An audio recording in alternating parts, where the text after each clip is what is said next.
کیا تھا؟ آپ نے سب نے ارطغرل غازی، عثمان غازی دیکھا ہوگا. کتنے لوگ تھے؟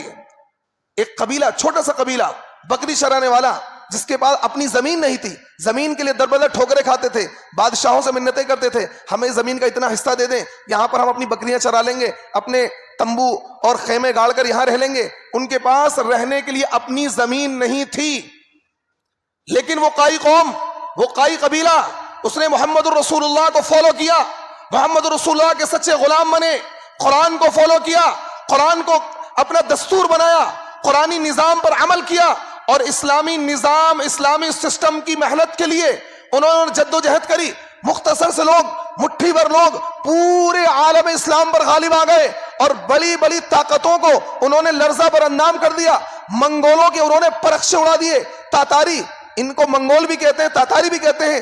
یہ منگول قوم جو خوخار قوم تھی، درندہ قوم تھی، اس درندہ قوم کا مقابلہ قائی قبیلے کے لوگوں نے کیا، عثمان غازی نے کیا، ارطغرل غازی نے کیا، اور اس کے بعد ان کی اولاد نے کیا. سلطان بایزید یلدرم جو انہی کے خاندان میں سے ہے اور انہی کی حکومت میں وہ شخص کیا ہے، سپہ سالار تھا، اس نے منگولوں کے پرخ سے اڑا دیے. اور وہ قائی قبیلہ جسے رہنے کے لیے زمین میسر نہیں تھی، وہ بکریاں چرانے کے لیے انہیں زمین میسر نہیں تھی، اپنے مویشیوں کو کھلانے کے لیے گھاس میسر نہیں تھی، دنیا کے آدھے سے زیادہ خطے پر انہوں نے اسلام کا پرچم لہرایا.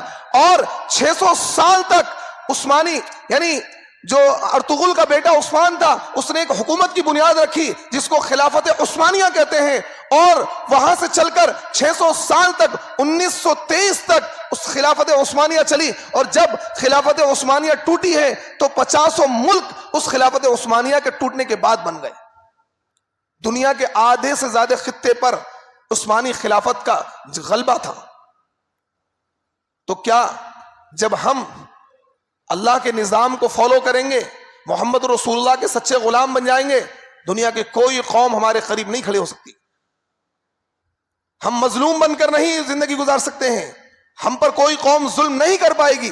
شرط اللہ نے لگا دی، وَأَنْتُمُ الْأَعْلَوْنَ إِن كُنتُم مُؤْمِنِينَ، تم ہی باعزت رہو گے.